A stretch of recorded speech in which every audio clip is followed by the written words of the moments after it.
Welcome, everyone, to the Nerd Journey Podcast. Our goal is to help technical professionals accelerate their career progression, increase their job satisfaction, and bring you the advice we wish had been given earlier in our careers. I'm your host, John White, at VJourneyman on Twitter, joined by my co-host, Nick Corti, at NetworkNerd_. We both work in the tech industry with backgrounds in IT operations and sales engineering. We hope our career discussions will be vendor neutral, relevant across disciplines, and remain timeless. If you're enjoying our content, please drop us a positive review on Apple Podcasts or wherever you subscribe.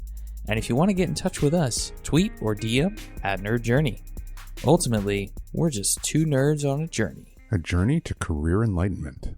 So let's take a trip. We also wanted to mention that our second site, graph.nerd-journey.com, is also live. That's the knowledge graph and linked notes version of our main page's show notes that we developed to make it easier to explore our episodes, guests, and topics. Hey, welcome to episode 238. This week, it's part 2 of our conversation with Leanne Elliott.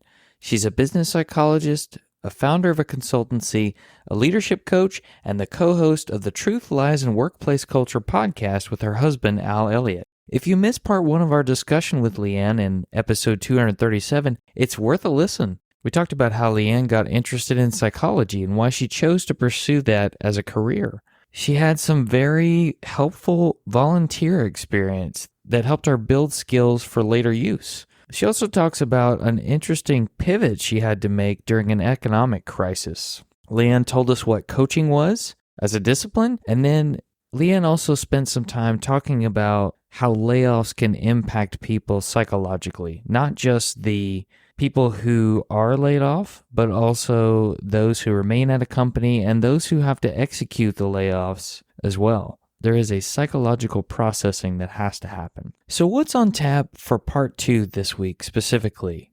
This week we're going to hear a little bit more about what Leanne and Al do in their work at Oblong. We're going to talk about why they started the Truth, Lies, and Workplace Culture podcast. We'll talk a little bit about what culture even means and how managers can impact the culture. If you are a manager or someone who's thinking about becoming a manager, this is a great episode for you to get some fantastic nuggets on a concept called hiding the wires. Is that something you're doing? Is that something you should do? Let's find out with part 2 of our discussion with Leanne Elliott.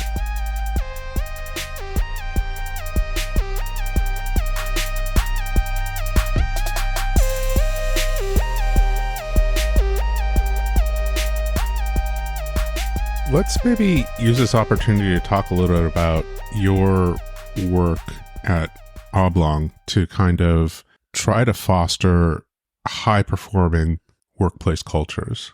There seems to be, and I've listened to several episodes of the podcast, tons and tons of lessons that are available to be learned. And I'm sure that no organization has the exact same problems, but there has to be some basic principles. And I know that, in fact, you had an episode about that, kind of the first 4 things that you probably want to start working on.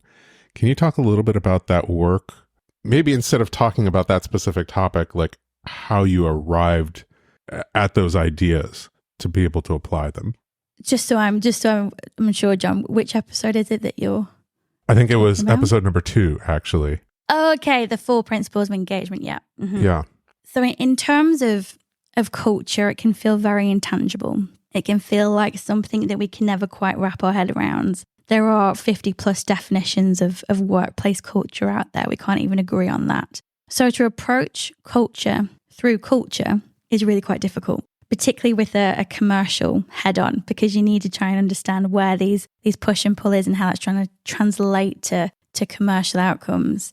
So what we've tried to do is distill it into foundations that leaders can provide, that they can nurture, that they can embed within the organization. And that's everything from the vision side of things to how people recruit, to how people are performance managed, to how people are led. So I think it's really for us, it's taking lessons that are practical, that are actionable, and that actually translate to positive employee attitudes and behaviors. So we talk a lot about what is called employee engagement, because that is what, I guess, the output of culture is. It's how engaged people are. It's how much job satisfaction they experience, what sense of belonging they experience, how much extra role effort they're willing to put into their jobs, the dedication to their organization, the commitment they have to their organization. They're the things that we can measure. These are things that we can track. And these are things that are also linked to commercial outcomes. So the more engaged employees, usually that means businesses will experience less turnover, less absenteeism. They'll have higher profitability, more agility to change, faster speed to market. So for us, all of our lessons tend to usually come back to employee engagement, employee insights, because these are things that we can measure. These are things that we can change. These are things that we can play with within culture. Whereas putting a ping pong table in the break room, it's fairly hard to measure the impact of that on the business's performance. I mean, it is shocking, like the number of ping pong tables that are in corporate workspaces, and I've just never understood exactly what people thought that was leading to. Maybe it's just an obligation. I think it is now. I think, beanbags and a ping pong table is just what you do. But no, it came from, I think this is often where, and we talk about simplifying the science of people, often the what's being done in organizations can be detached from the why things are being done. And often, what will work in one organization won't work in another. So the reason ping pong tables, fancy breakout areas were put in these types of usually large organizational complexes is because it's encouraging people to take breaks. It's encouraging people to move around. It's encouraging people to collaborate, to build relationships with their colleagues. And we know all of these things have a positive impact on employee engagement. To have that impact requires intention. It requires an organization to say, well, how do we use these breakout areas? How do we encourage you to take breaks? If you have a massive workload, then I'm not going to go and have a game of ping pong table at lunchtime because I need to work through. So I think often that's the thing, is that what's being done has been detached from the why it was done in the first place.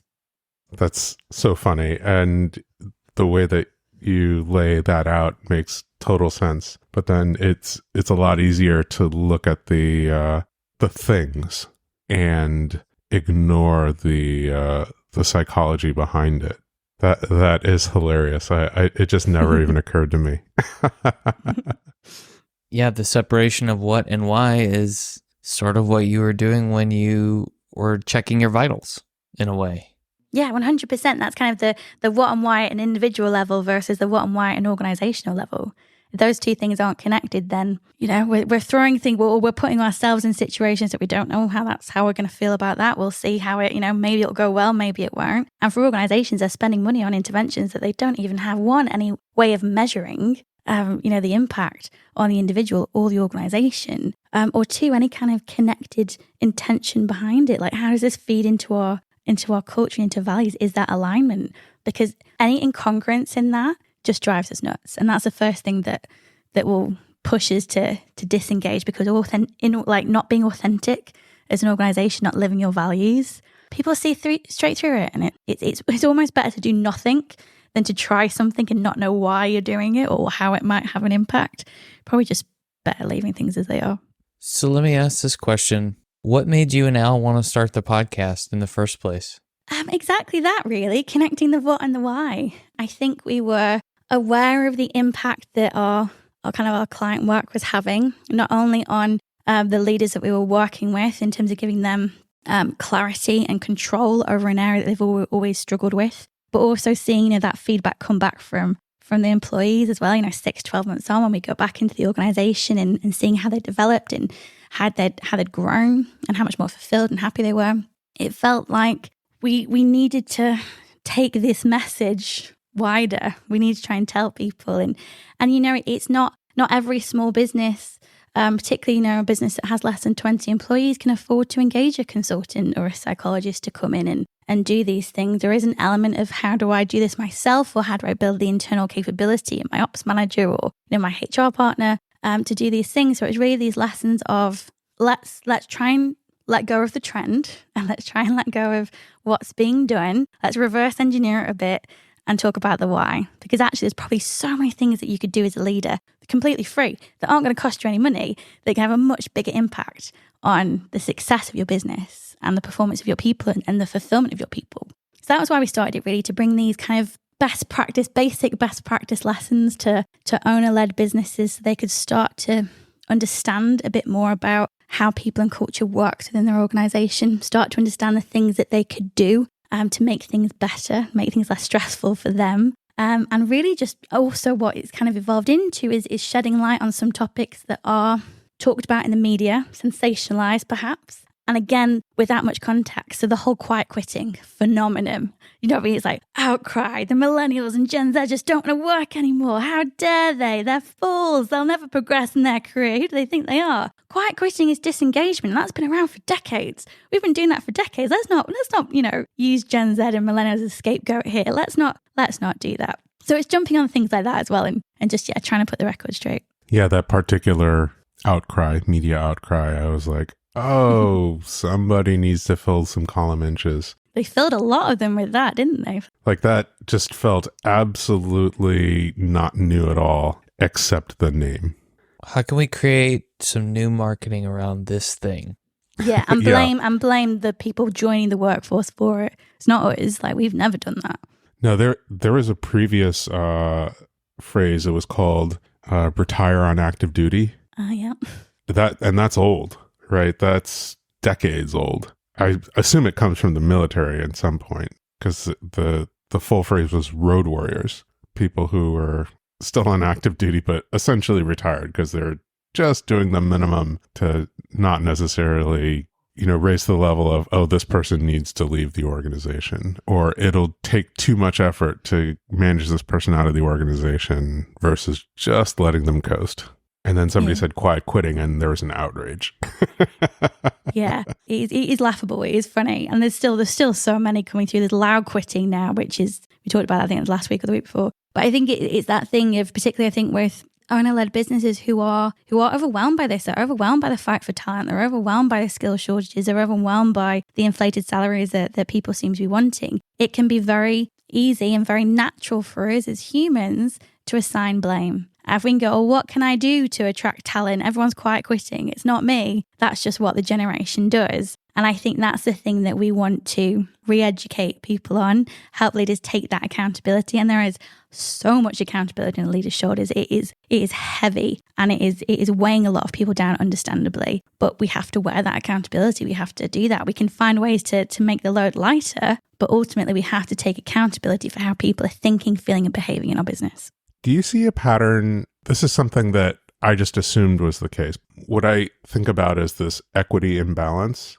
which is especially prevalent in smaller businesses where the ownership tends to be on premises. They're there and they've hired people, sometimes directly, who don't have a stake in their business, an ownership stake in their business. They have the full ownership stake. And so they see every misstep as this almost like an attack on the equity of their business. And this is like, I'll, disclose kind of like a toxic attitude to have, right? And that's maybe an extreme version of that. But there's, even in medium and large businesses, there can be kind of a mismatch in how much equity people have in the organization, but they expect everybody to be fully invested in the organization as if they are owners in the organization, when in fact, very demonstrably, they are not.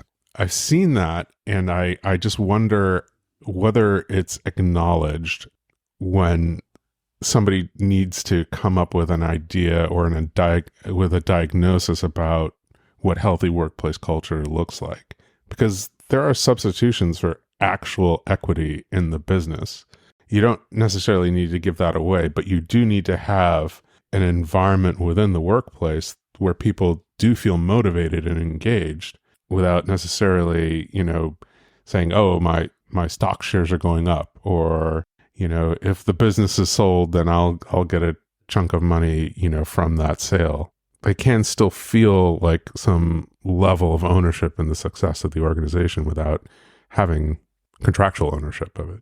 Yeah, and I think there's two main things there. Is one that, entrepreneurs typically make pretty poor people leaders. Entrepreneurs are massive risk takers. They love change. They love disruption. They love, pursuing new ideas. Like I joke that Al, like the minute you see something shiny, he's like, oh, and he's off. And I'm like, no, come back. We're doing this. So I think, typically there will come to a point in an owner-led business, an entrepreneur-led business, where that entrepreneur needs to step aside from people leadership. And that is why we see, offering, fantastic number twos, COOs that will come in and will be the kind of the balance that organization needs once it hits a particular size. You get to a point of your growth where you don't want disruption. You don't want that level of ambiguity. You need a fair level of stability and process and frameworks and structure. So I think as an entrepreneur, it's recognizing that if you're constantly frustrated that your people don't care as much about your business as you do, it might be worth taking some time to reflect and think, am I the right person to be speaking to and trying to motivate the people in my workforce? I think the second thing is exactly what you said. You're making an assumption as a business leader or a business owner that we're all motivated by money alone. And we're not. We're motivated by many other things. And I think particularly with your point earlier that, this traditional career trajectory where we go to university and we get a job for life and we stay there and we retire at 65 with a gold watch and a 5-bedroom house and 2.4 kids, that doesn't exist anymore. So the conversation has changed. Well, what am I going to get out of the next 2 to 5 years of committing my career to your organization? Is that fulfillment? Is it purpose? Is it development? Is it money? Is it bonuses? Is it a fast track? Is it trying different, expanding my skills, being able to work in different projects? Is it being able to, if I work for a consultancy, going in-house to work with different organizations for a little while and get that side of it? There are so many different things that I think it comes down to, and it's so simple. It all comes down to asking your people what you want. And within the commercial constraints of your business, try and give it to them. It sounds like you might have just described the role of a good manager, just period. Pretty much. Your job as a manager is to enable the performance of others. You're there to facilitate, and it's called empathic concern. What can I do to make your job easier? Whether that's refining or streamlining a process, whether that's, shifting, the flexibility of how and where you work. It's pretty simple when you boil it down to that. And of course, there are going to be constraints, whether it be budgetary or the culture or what leadership want in terms of where and how we work. But that basic principle will probably get you pretty far in management. Listen to your people, don't judge, have empathic concern, and try and make their lives a little bit easier. And if I'm someone who's thinking about stepping into management, are there other considerations I need to take in addition to what we've talked about before stepping into that role? Things I can't see before getting into the job? Yeah, undoubtedly there will be, because, water runs downhill, that flood will come for you. Particularly if you're in that middle management position, it's the worst position to be in because you've got it from all angles some of the time. So I think that the key to that is really working on yourself and engage a coach. I know we keep coming back to coaching, but it is that area of development, building your self-awareness, your emotional intelligence as a manager, as a leader is fundamental. Understanding your values, how that fits into what you want. Do you want to be a manager because you want to manage people and you want to have, this role where, what you do will impact other people and you have to take the responsibility for that, but you also reap the rewards of that and your team's success are your successes? Is that the role you want, or is it just because that's the next role up the ladder to get more pay, or that's the way I have to go to progress my career? I think it's really understanding what you want, because being a manager is really hard. And unless you just fundamentally want to be in that people leadership role, I'm not sure it's worth it, to be honest. There's a lot there. So I think it would be understanding that there is going to be challenges thrown at you. There is going to be many days that you're a bad manager, more days you're a bad manager than you are a good manager, but it's how you respond in that moment. And people will judge you more kindly for responding well when you've messed up and made a mistake, and then they will if you just coast through as this, amazing people manager. So I think self-investment is massive. And I think finally it's just looking at your own mental health, your own well-being, and where you gain your energy from. Because regardless of how much, you might want to be a people manager or you're built to be a people manager, it will take a toll. It will be stressful. It will be a strain. So I think it's making sure that you understand how you recharge, how you disconnect from work, how you can leave problems there and go back to your life and your family. And that in itself is going to help you build your resilience. And that's what you're going to need particularly as a middle manager, as a new manager. Expectations will be high and support will probably be fairly low. So you're going to have to rely on yourself for the first bit. Is that part of what you describe in the episode where Al interviews you as hiding the wires? Yeah, it's definitely an extension of that. My thing that, my mentor, John, taught me was, people, you're going to experience stress, but you don't want to pass that stress on to your team. And that's not to say there aren't people around you to support you with your stress. Like John was very much there for me. But, to go in, throwing your bag across the room and, putting that stress on other people is just completely counterproductive. You need to hide the wires. You need to create an environment where all they need to worry about is doing their job and they have your support to help them do their job well. It sounds simple, doesn't it? But it is difficult and it is stressful. Well, I heard in a recent training, I forget what it was about, maybe a respectful workplace. And it said managers are culture keepers. As I've been listening to our discussion and some of your comments, absolutely, it seems true. Yeah, my favorite definition of culture, and we've already said there's over 50, but my personal favorite is by a psychologist, and I talk about him all the time on the podcast. I'm trying to get him on, and so far he's resisting, but we will get there. But John Amici, who defines culture as, the worst behaviors tolerated. Because, as a manager, if you're a person that claims to create this environment where people are treated with respect, where people are civil to each other. It's not even about being best mates. Just being civil and being respectful goes a long, long way. If you say this and that's what you stand for and that's the values of the company you're representing, yet you are, in the office or even on a Zoom call and someone is very clearly disrespectful to another person, not jumping on that, either in that environment or afterwards, whatever is more appropriate, letting that slide, that defines your culture.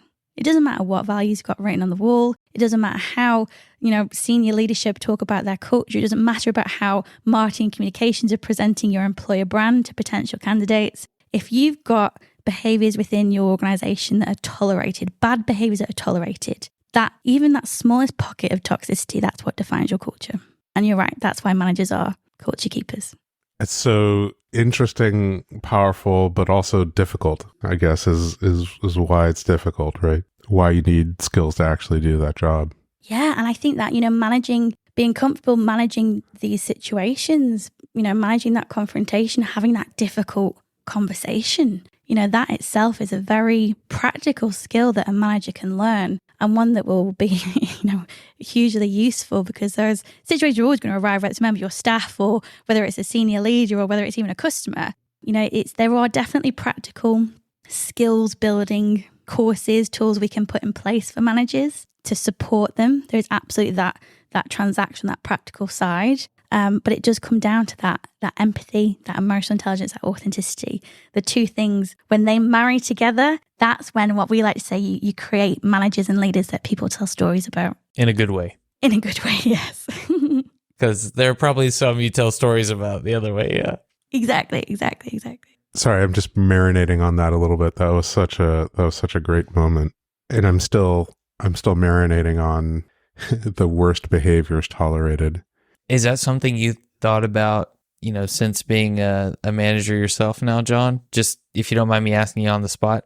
Yes, definitely. Like how does one set culture for a team as a manager? It is difficult because the team is always made up of the individuals, and those individuals, change very slowly over time, right? So changing a manager, because that's the situation that I walked in, newly managing a team, can you set a tone, right? And that's all that you can really do is make small changes over time. And it is difficult to confront conflict or toxic behavior in the moment without feeling like one is exercising too much role power, coming down too harshly. And similarly, I think that it's those incremental changes, like how does one implement them to kind of make sure that one is coming across as trying to improve things without changing things just for the sake of change. It's also very difficult to be asked to do something for the team and come without saying, I don't necessarily believe in this. or, I think, Leanne, what you said, can you believe what they're asking us to do these days? Like that's a very difficult thing to resist, because, there's an urge to be seen as, obviously, I'm not an idiot and this doesn't necessarily make sense, but I'm asking you to do it anyway. It's a difficult position for a frontline manager to be in. So, it's a struggle. I'm still struggling with it.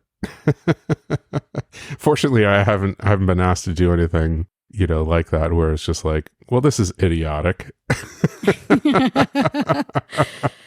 Yeah, I mean, I've definitely been there when, I've been asked to do things that just make no sense. And I think, my first thing was, and it always depends on the organization, the relationship you have with your manager, as to how much you can question that and how much you can push back or try and influence how that decision is executed. I think two things that worked really well for me in what you said there is that, one, in terms of that, if you're asked to do something and you're like, this sounds pretty stupid, is actually taking him out and going, is it me that thinks it's stupid, or is it the team that thinks it's stupid? And actually taking your team and going, okay, we've been asked to do this. Thoughts? What do we think? And you might get people that go, oh, that's a stupid idea. And you might get other people that go, oh, okay, I can see where they're going with that. They probably want to, hit this metric or do that. And if you can, and again, it depends on the organization, how much autonomy and control you have. But if there's a way to implement that idea, but slightly tilted so it works better in operations, better in your team. Ultimately, a good senior leader is going to want to know that, because it's going to be more, that change is likely to be more effective and more sustainable. And I think when it comes to the behaviors as well, it's one thing that we did early on in Pinnacle was kind of talking about what did the organizational values mean to us as a team, as a satellite team on a specific contract? How do we think these values translate into what we do? What are the behaviors that we'd want to see from each other? What are the behaviors that we think are unacceptable, aren't condoned, aren't allowed, or the worst behaviors we won't tolerate? And creating a team charter, which can sound overly formal, but particularly with new teams or a team that is going through that reforming stage with new members of staff or a new manager, having that kind of that pause moment, that reset moment helps, one, make sure everybody understands what is acceptable and what isn't. And it's coming from everybody. It's not coming from me as a hierarchy manager. It's coming from everybody. And two, when people buy into that, and you, particularly if you celebrate the people who demonstrate the positive behaviors, positive reinforcement is infinitely more effective than negative reinforcement. So we want to celebrate those positive behaviors and give specific examples of why what you did in that moment was so good, how you dealt with that customer, how you dealt with that challenge, whatever it is, and tie it to the behaviors and the impact it had, and making that recognition to the individual and then to the team as a whole. Like, how cool is this? Kudos to you. And then what you'll find over time is that those behaviors get embedded within the team and within the psychology team, the norms of the team. So if somebody does engage in a behavior that isn't tolerated, you won't need to tell them. The team will tell them. That makes absolute sense. That's why we do this podcast, to get free consulting. Thank you so much. Yeah, that's part of our mission. No, I think it's a very powerful model to go through, right? I think it probably the devils are, as always, in the details. How do you do that for this specific team? With this specific group of personalities, Trying to accomplish this specific thing for the organization. Right. It also, something you said triggered a realization in my mind, which is, I think specifically what you said was, oh, I see, if the team says, I think they're trying to affect this metric, it's always important to know what the motivation behind something is. And when something's being handed down, there should be kind of a motivation saying, this is what we're trying to do. This is like kind of, from our values where this is coming from, and, our philosophical basis is this. And as a result, we'd like you to take this action. And without that, there's all this ambiguity of like, wait, why do you want us to do this? Is this a mistake that we've made? Is this a mistake that's been made throughout the organization and that we just happen to not trip over? Is there a landmine here, procedurally, that we just happen to not have hit, that, this is helping to save us from? That without the context, things can be really confusing. Yeah, again, it's connecting the what and the why, isn't it? And I think as a manager, you're well within your rights to question senior leaders and say, I need to understand the why. If I'm going to implement this in my team, I need to understand the purpose of this. And it's so common in small organizations and large organizations. There are things taken from our contract at Pinnacle People and applied to other areas without my intervention. They were just picked up and put down. And of course, there was a backlash because exactly what you said there, it's about the context. There was one example that I can think of where we were at a point where our contract grew so quickly that our customer numbers like quadrupled within probably a month. And we lost track of so many people.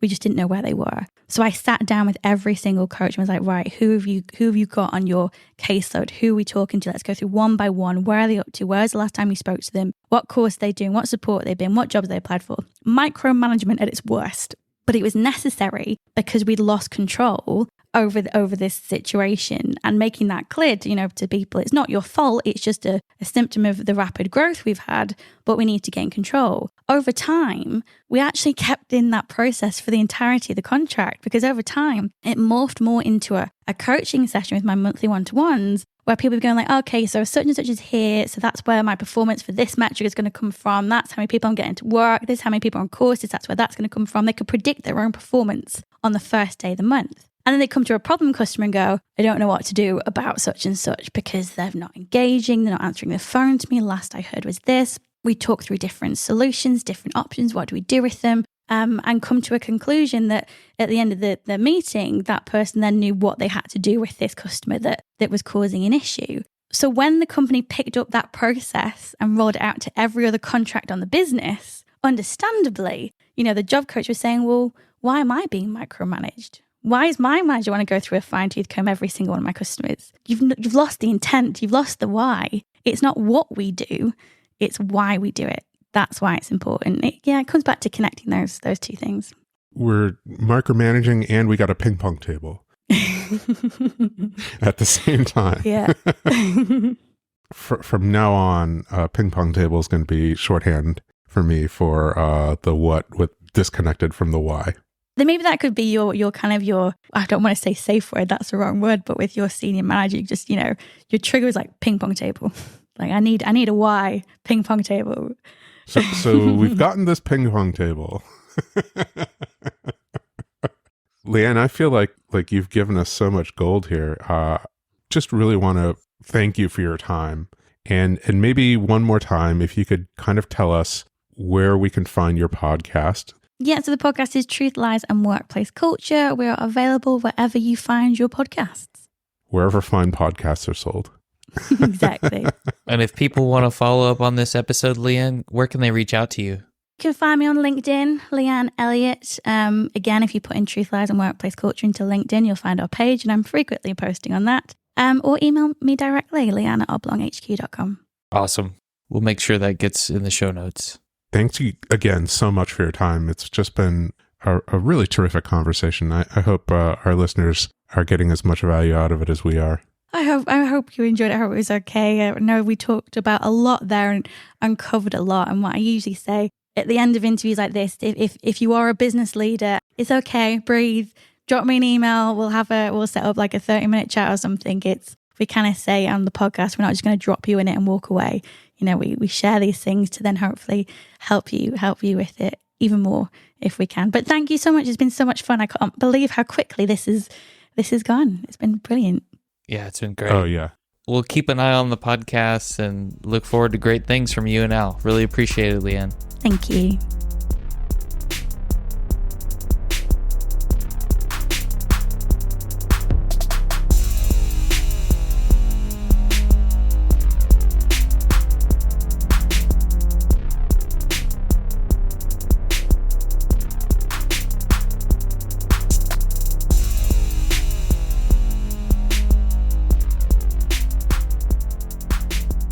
When we talked to Al Elliott in episodes 235 and 236, we wondered if Leanne would disagree with anything he said.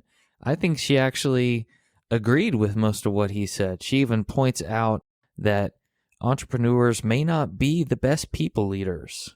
If they really enjoy disruption, have a high risk tolerance, that may not match what you as a person working under them are comfortable with. After all, Al did say that entrepreneurs like to go and start new fires so they can put them out. But there may be entrepreneurs out there who have the qualities of the entrepreneurial aspect, but they may have a little more empathy toward people who don't have the risk tolerance and want the disruption that they do. What have you observed in your career? Did you know that there were 50 different definitions of culture out there? I sure didn't. And I really liked Leanne's favorite definition of culture, the worst behaviors that are tolerated at a company, on a team, all those things. And really, the manager has to help set that tone with the team and help them as a whole determine what's going to be tolerated and what's not tolerated.